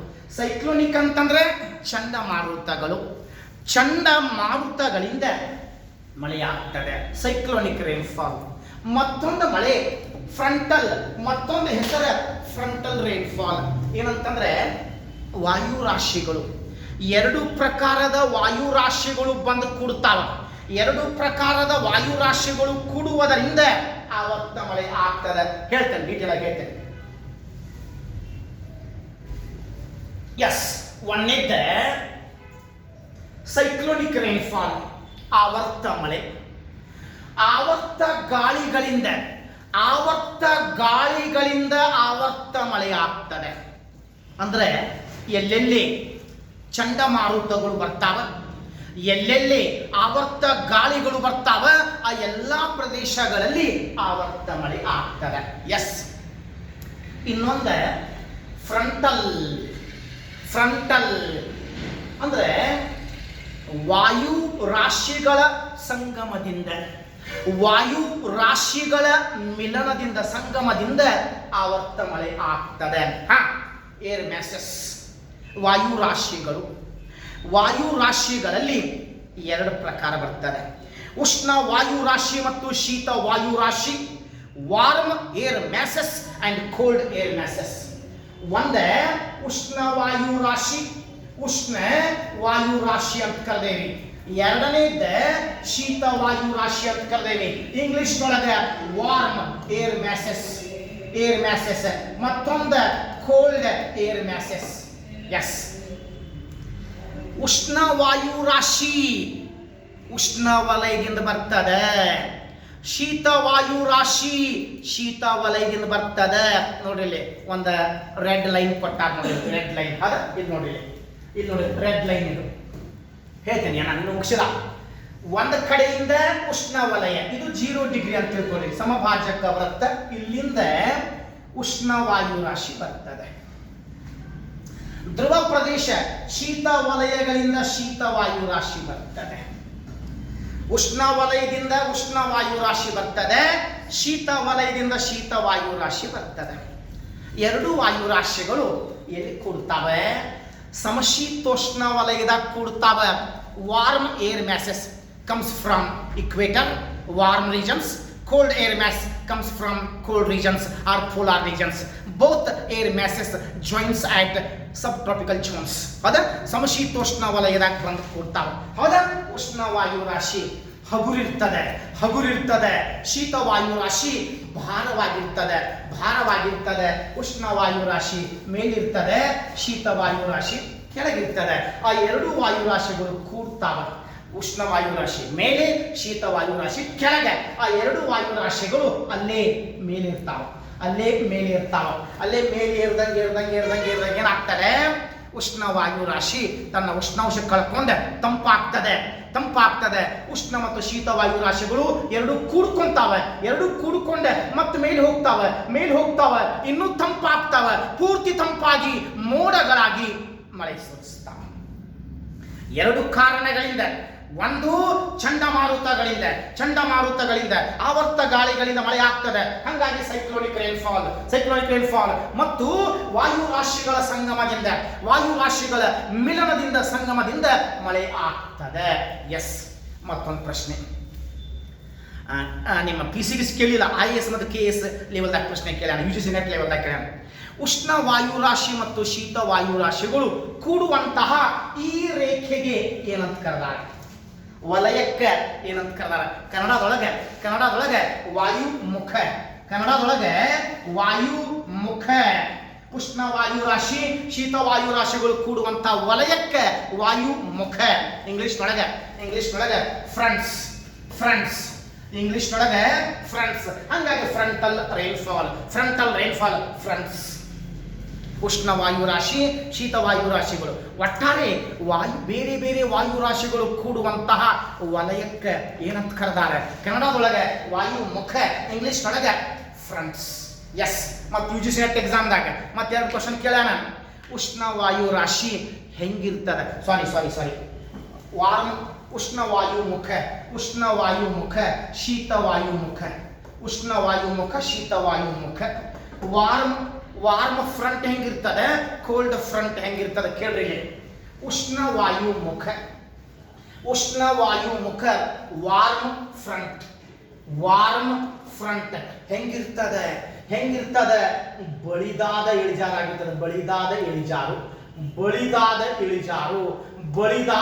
ಇಳಿಜಾರು. Warm air front as gentle slope ಬಳಿದಾದ ಸಾಧಾರಣ ಇಳಿಜಾರು. ದೆನ್ ಶೀತ ವಾಯುಮುಖ ಕೋಲ್ಡ್ ಫ್ರಂಟ್ ಹೆಂಗಿರ್ತದೆ? ಶೀತ ವಾಯುಮುಖ ಹೆಂಗಿರ್ತದೆ? ಶೀತ ವಾಯುಮುಖ ಕಡಿದಾದ ಇಳಿಜಾರಾಗಿರ್ತದೆ. ಕಡಿದಾದ ಇಳಿಜಾರು. ಉಷ್ಣ ವಾಯುಮುಖ ಬಳಿದಾದ ಇಳಿಜಾರು, ಶೀತ ವಾಯುಮುಖ ಕಡಿದಾದ ಇಳಿಜಾರು. ಇವನ್ನ UGC ನೆಟ್ ಎಕ್ಸಾಮ್ದಾಗ ಕೇಳ್ಯಾನ, UPSC ಎಕ್ಸಾಮ್ದಾಗ ಕೇಳ್ಯಾನ.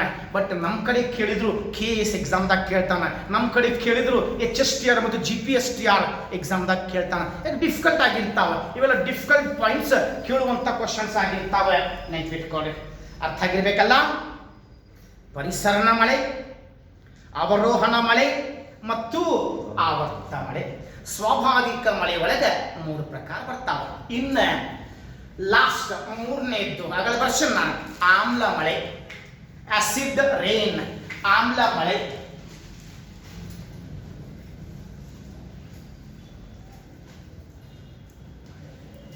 ಆಮ್ಲ ಮಳೆಗೆ ಆಮ್ಲ ಮಳೆಗೆ ಹೀಗೂ ವ್ಯಾಖ್ಯಾನಿಸಬಹುದು. ಕೃತಕ ಮಳೆ ಅಲ್ಲ, ಆಗಲೇ ಹೇಳಿದಲ್ಪ, lake killer, pond killer, tank killer, ಅದು ಆಮ್ಲ ಮಳೆಗೆ ಸಂಬಂಧ ಐತಿ.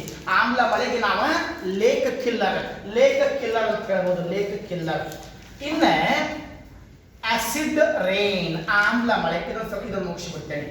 ಆಮ್ಲ ಮಳೆ, ಆಸಿಡ್ ರೈನ್, ಆಮ್ಲ ಮಳೆ, ಆಮ್ಲ ಮಳೆ. ಇದಕ್ಕೆ ಇಂಗ್ಲಿಷ್ ಒಳಗೆ ಆಸಿಡ್ ರೈನ್ ಅಂತ ಕರೆದ. Acid rain.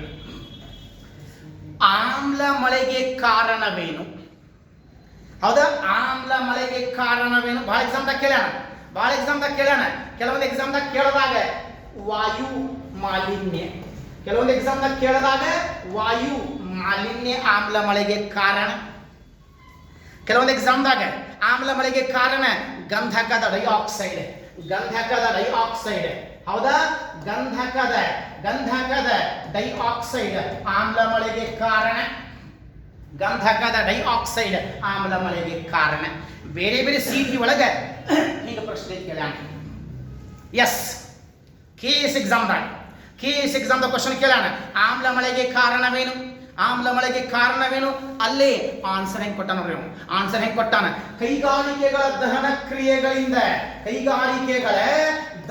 ಕ್ರಿಯೆಗಳಿಂದ ಬಿಡುಗಡೆಯಾದಂತಹ ಗಂಧಕದ ಡೈಆಕ್ಸೈಡ್ ಆಮ್ಲ ಮಳೆಗೆ ಕಾರಣ. ಕೈಗಾರಿಕೆಗಳ ದಹನ ಕ್ರಿಯೆಗಳಿಂದ ಬಿಡುಗಡೆಯಾದಂತಹ ಗಂಧಕದ ಡೈಆಕ್ಸೈಡ್ ಆಮ್ಲ ಮಳೆಗೆ ಕಾರಣ. ವಾಯು ಮಾಲಿನ್ಯ ಆಮ್ಲ ಮಳೆಗೆ ಕಾರಣವಾಗಿರ್ತದೆ. ಇಲ್ಲಿ ಕೈಗಾರಿಕೆಗಳಿಂದ ಈ ಕೆಮಿಕಲ್ಸ್ ಬರ್ತದೆ, ಆಮೇಲೆ ರಾಸಾಯನಿಕ ಕೈಗಾರಿಕೆಗಳಿಂದ, ಅದರ ಜೊತೆಗೆ ಜ್ವಾಲಾಮುಖಿಗಳಿಂದ ಗಂಧಕದ ಡೈಆಕ್ಸೈಡ್ ಹೊರಗೆ ಬರ್ತದೆ. ಇದು ಹೊರಗೆ ಬಂತಂತಂದ್ರೆ ಹೆಚ್ಚಾತಂತಂದ್ರೆ ವಾಯು ಮಾಲಿನ್ಯ ಆಗ್ತಂತಂದ್ರೆ ಆಮ್ಲ ಮಳೆ ಆಗ್ತದೆ. ಇದು ನಿಮಗೆ ಗೊತ್ತಿರಲಿ, ಆಮ್ಲ ಮಳೆಗೆ ಕಾರಣ. ಅದು ಸಿಂಪ್ಲಿ ಹೇಳ್ಬಿಟ್ಟೇನೆ. ಇದನ್ನ ಆನ್ಸರ್ ನಿಮಗೆ ಕೊಡೋದು. ಎಸ್, ಮಳೆಗೆ ಸಂಬಂಧಪಟ್ಟಂಗೆ ರೇಖೆಗಳು. ಮೊನ್ನೆ ರೇಖೆಗಳು ಕೇಳ್ಯಾನ. ಅತಿ ಹೆಚ್ಚು ಮಳೆ ಸುರಿಸುವ ಮೋಡಗಳಲ್ಲಿ ಒಂದು 2 ಕ್ವಶನ್ ಅದಾವ್ರಿ. ಅತಿ ಹೆಚ್ಚು ಮಳೆ ಸುರಿಸುವ ಮೋಡಗಳು ವೃಷ್ಟಿ ರಾಶಿ ಮೋಡಗಳು. ಹೌದಾ? ವೃಷ್ಟಿ ರಾಶಿ ಮೋಡಗಳು, ಅತಿ ಹೆಚ್ಚು ಮಳೆ ಸುರಿಸುವ ಮೋಡಗಳು ವೃಷ್ಟಿ ರಾಶಿ ಮೋಡಗಳು. ಇವಕ್ಕ ಇಂಗ್ಲಿಷ್ ನೊಳಗೆ ಕ್ಯುಮುಲೋನಿಂಬಸ್ ಕ್ಲೌಡ್ಸ್, ಕ್ಯುಮುಲೋನಿಂಬಸ್ ಮೋಡಗಳು. ಅತಿ ಹೆಚ್ಚು ಮಳೆ ಸುರಿಸುವ ಮೋಡಗಳು ಅರ್ಧ ಕಿಲೋಮೀಟರ್, 200 ಮೀಟರ್ 300 ಮೀಟರ್ ಹೈಟ್ ಇರ್ತಾವ. ಹೆಚ್ಚು ಮಳೆ ಸುರಿಸುವ ಮೋಡಗಳು ಪ್ರಶ್ನೆ ಕೇಳಿದ್ದಾನ. ಯಾವ ಮೋಡಗಳಿಂದ ಮಳೆ ಆಗಂಗಿಲ್ಲ? ಮಳೆ ರಹಿತ ಮೋಡಗಳು ಸಿರಸ್ ಮೋಡಗಳು. ಸಿರಸ್ ಕ್ಲೌಡ್ಸ್. ಮಳೆ ರಹಿತ ಮೋಡಗಳು, ಅತ್ಯಂತ ಉನ್ನತ ಮೋಡಗಳು, ಅತ್ಯಂತ ಎತ್ತರದ ಮೋಡಗಳು ಸಿರಸ್ ಮೋಡಗಳು. ಈ ಸಿರಸ್ ಮೋಡಗಳ ಗರಿಷ್ಠ ಎತ್ತರ ಎಷ್ಟು? 12 ಕಿಲೋಮೀಟರ್. ಇವುಗಳ ಗರಿಷ್ಠ ಎತ್ತರ 12 ಕಿಲೋಮೀಟರ್. ಮೋಡಗಳ ಟಾಪಿಕ್ನಾಗ 2 ಕ್ವಶನ್ ಕೇಳ್ಯಾನ. ಅತಿ ಹೆಚ್ಚು ಮಳೆ ಸುರಿಸುವ ಮೋಡಗಳು, ಓಕೆ, ವೃಷ್ಟಿ ರಾಶಿ ಮೋಡಗಳು, ಕ್ಯುಮುಲೋನಿಂಬಸ್ ಮೋಡಗಳು. ಬಹಳ ಕೆಳಗೆ ಇರ್ತಾವ, ಕರಿ ಬಣ್ಣದ ಕಾಣಿಸ್ತಾವ, ಬಹಳ ಸಾಂದ್ರವಾಗಿರ್ತಾವ, ಬಹಳ ದಟ್ಟವಾಗಿರ್ತಾವ, ಹೆಚ್ಚು ಮಳೆ ಸುರಿಸ್ತಾವ. ಅತ್ಯಂತ ಎತ್ತರದ ಮೋಡಗಳಿಗೆ ಏನಂತ ಕರೆದಾರೆ? ಅದ ಸಿರಸ್ ಮೋಡಗಳು. ಆ ಸಿರಸ್ ಮೋಡಗಳ ಗರಿಷ್ಠ ಎತ್ತರ ಎಷ್ಟು? 12 ಕಿಲೋಮೀಟರ್. ಮಳೆ ರಹಿತ ಮೋಡಗಳು ಬೆಳಗ್ಗೆ ಕಾಣಿಸ್ತಾವ, ಬಿಳಿ ಬಣ್ಣದಾಗ ಕಾಣಿಸ್ತಾವ. ಇವಕ್ಕ ನಾವು ಪರ್ಲ್ ಕ್ಲೌಡ್ಸ್ ಮುತ್ತಿನ ಮೋಡಗಳು ಪರ್ಲ್ ಕ್ಲೌಡ್ಸ್ ಅಂತ ಕರೆದ ಬೆಳ್ಳಗೆ ಕಾಣಿಸ್ತಾವ. ಅದ್ರಾಗ ಹಿಮದ ಕಣಗಳು ಬಹಳ ಇರ್ತಾವೆ. ಸೂರ್ಯನ ಕಿರಣಗಳು ಅದ್ರ ಮೇಲೆ ಬಿದ್ದು ಅಂತಂದ್ರೆ ಮತ್ತೆ ಪ್ರತಿಫಲನೆಗೊಳ್ತದೆ ಮತ್ತು ಬೆಳ್ಳಗಾಗ್ತದೆ. ಹಾಗಾಗಿ ಆ ಹಿಮದ ಕಣಗಳು ಹೆಚ್ಚಿರುವುದರಿಂದ, ಆ ಸೂರ್ಯನ ಕಿರಣಗಳು ಬೀಳುವುದರಿಂದ ಅವು ಪ್ರತಿಫಲನೆಗೊಳ್ತಾವ ಮತ್ತೆ ಬೆಳಕಾಗ್ತದೆ. ಹಾಗಾಗಿ ಬೆಳಕು ಕಾಣಿಸ್ತಾವ. ಹತ್ತಿ ಹಾಗೆ ಬೆಳಗ್ಗೆ ಕಾಣಿಸ್ತಾವ, ಪಕ್ಷಿಯ ಗರಿಗಳ ಹಾಗೆ ಬೆಳಗ್ಗೆ ಕಾಣಿಸ್ತಾವ. ಆದ್ರೆ ಮಳೆ ಆಗಂಗಿಲ್ಲ. ಎಸ್, ಮೊನ್ನೆ ಗ್ರೂಪ್ ಸಿ ಎಕ್ಸಾಮ್ದಾಗ ಇದ್ರಾಗಿಂದ ಒಂದು ಕ್ವಶನ್, ಮೋಡಗಳಲ್ಲಿ ಒಂದು ಕ್ವಶನ್. ಅಂದ್ರೆ ರೇಖೆಗಳು, 2 ರೇಖೆಗಳು ಮೊನ್ನೆ ಹೇಳೇನು ನಾನು ನಿಮಗೆ. ಯಾವುದಪ್ಪ? ಒಂದು ಐಸೋಹೆಲ್ಸ್ ರೇಖೆಗಳು, ಸಮರಶ್ಮಿ ಸೂಚಿಸುವ ರೇಖೆಗಳು, ಸಮ ಸೌರ ಪ್ರಕಾಶವನ್ನು ಸೂಚಿಸುವ ರೇಖೆಗಳು. ಓಕೆ, ಬಾತ ರೇಖೆಗಳು, ಸಮ ಒತ್ತಡ ಸೂಚಿಸುವ ರೇಖೆಗಳು. ಇನ್ನೂ 2 ಅದಾವಿದೆ. ಐಸೋಹೈಟ್ಸ್ ರೇಖೆಗಳು. ಒಂದು ಕ್ವಶನ್ ಮನೆ ಬಂದಿದ್ದು ಐಸೋಹೈಟ್ಸ್ ರೇಖೆಗಳು. ಐಸೋಹೈಟ್ಸ್ ರೇಖೆಗಳು ಸಮ ಮಳೆ ಸೂಚಿಸುವ ರೇಖೆಗಳು, ಸಮ ಮಳೆ ಸೂಚಿಸುವ ರೇಖೆಗಳು ಐಸೋಹೈಟ್ಸ್. ಐಸೋಹೈಟ್ಸ್ ರೇಖೆಗಳು ಸಮ ಮಳೆ ಸೂಚಿಸುವ ರೇಖೆಗಳು. ಮತ್ತೊಂದು ಬರ್ತದೆ ಐಸೋನಿಪ್ಪ ರೇಖೆಗಳು. ಐಸೋನಿಪ್ಪ ರೇಖೆಗಳು, ಐಸೋನಿಪ್ಪ ರೇಖೆಗಳು ಸಮ ಮೋಡಗಳನ್ನು ಸೂಚಿಸುವ ರೇಖೆಗಳು, ಸಮ ಮೋಡುಗಳನ್ನು ಸೂಚಿಸುವ ರೇಖೆಗಳು. ಮನೆ FDC ಎಕ್ಸಾಮ್ದಾಗ ಗ್ರೂಪ್ ಸಿ ಒಳಗೆ 4 ರೇಖೆಗಳು ಕೊಟ್ಟಾನ. 4 ಟಾಪಿಕ್ನೊಳಗೆ ಸೌರಶಾಖದೊಳಗೆ ಒಂದು ಕ್ವಶನ್, ವಾಯುಮಂಡಲದ ಒತ್ತಡ ಒಂದು ಕ್ವಶನ್, ಮಳೆ ಒಂದು ಕ್ವಶನ್, ದೆನ್ ಮೋಡಗಳು ಒಂದು ಕ್ವಶನ್. 4 ಟಾಪಿಕ್ನೊಳಗೆ ಒಂದು ಕ್ವಶನ್ ಮಾಡಿದ್ದಾನ. ಆ ರೇಖೆಗಳನ್ನು ಹೊಂದಿಸಿ ಬರೆಯಿರಿ. ಓಕೆ, ಐಸೋಹೈಟ್ಸ್ ಸಮ ಮಳೆ, ಐಸೋನಿಪ್ ಓಕೆ ಸಮ ಮೋಡಗಳು, ಐಸೋಹೆಲ್ಸ್ ಮನೆ ಬರ್ಷನ್ ನಾನು ನಿಮಗೆ ಐಸೋಹೆಲ್ಸ್ ರೇಖೆಗಳು ಸಮ ಸೌರ ರಶ್ಮಿ. ಅವ್ನು ಕೊಟ್ಟಿದ್ದ ಆನ್ಸರ್ ಸಮ ಸೌರ ರಶ್ಮಿ. ಹೌದಾ, ಸಮ ಸೌರ ರಶ್ಮಿ ಅಂತ ಕೊಟ್ಟಾನ. ಸಮ ಸೌರ ಪ್ರಕಾಶ, ಸಮ ಸೂರ್ಯನ ಬೆಳಕು. ಓಕೆ, ಐಸೋಬಾತ ರೇಖೆಗಳು, ಐಸೋಬಾತ ರೇಖೆಗಳು ಅದೇ ಸಮ ಒತ್ತಡ, ಸಮ ಒತ್ತಡವನ್ನು ಸೂಚಿಸುವ ರೇಖೆಗಳು. ಎಸ್, ಇಲ್ಲಿಗೆ ಮೋಡಗಳ ಟಾಪಿಕ್ ಕಂಪ್ಲೀಟ್ ಆಯ್ತು ನೋಡ್ರಿ. ಅದ ಇವೆಲ್ಲ ಎಕ್ಸಾಮ್ದಾಗ ಬಂದಾಗ ಮೋಡಗಳು ಟಾಪಿಕ್ ಭಾಳ ಇಂಪಾರ್ಟೆಂಟ್ ರೀ. ಸಾರಿ, ಈ ಮಳೆ ಟಾಪಿಕ್ ಭಾಳ ಇಂಪಾರ್ಟೆಂಟ್. ಮೋಡಗಳಲ್ಲಿ ಒಂದು 2-3 ಕ್ವಶನ್ ಕೇಳ್ತಾನ. ಮೋಡಗಳ ಬಗ್ಗೆ ಅಧ್ಯಯನ ಮಾಡುವುದಕ್ಕೆ ನೆಫಾಲಜಿ, ಮೋಡಗಳ ಬಗ್ಗೆ ಅಧ್ಯಯನ ಮಾಡುವುದಕ್ಕೆ ನೆಫಾಲಜಿ. ಹೆಚ್ಚು ಮಳೆ ಸುರಿಸುವ ಮೋಡಗಳು ವೃಷ್ಟಿರಾಶಿ ಮೋಡಗಳು, ಕ್ಯುಮುಲೋನಿಂಬಸ್. ಉನ್ನತ ಮೋಡಗಳು ಸೀರಸ್. ಓಕೆ, ಮಳೆರಹಿತ ಮೋಡಗಳು. ಇವೆಲ್ಲ ನಿಮಗೆ ಕೇಳುವಂಥ ಕ್ವಶನ್ಸ್ ಆಗಿರ್ತಾವ. ಕರೆಕ್ಟಾಗಿ ನೋಡ್ಕೊಡ್ರಿ, ಕರೆಕ್ಟಾಗಿ ಓದ್ಕೊಡ್ರಿ. ಇಲ್ಲಿಗೆ ಈ ಟಾಪಿಕ್ ಕಂಪ್ಲೀಟ್ ಆಯ್ತು ನೋಡ್ರಿ. ಮತ್ತು ಮುಂದಿನ ಕ್ಲಾಸ್ನೊಳಗೆ ನೆಕ್ಸ್ಟ್ ಟಾಪಿಕ್ ನೋಡ್ರಿ. Okay, see you.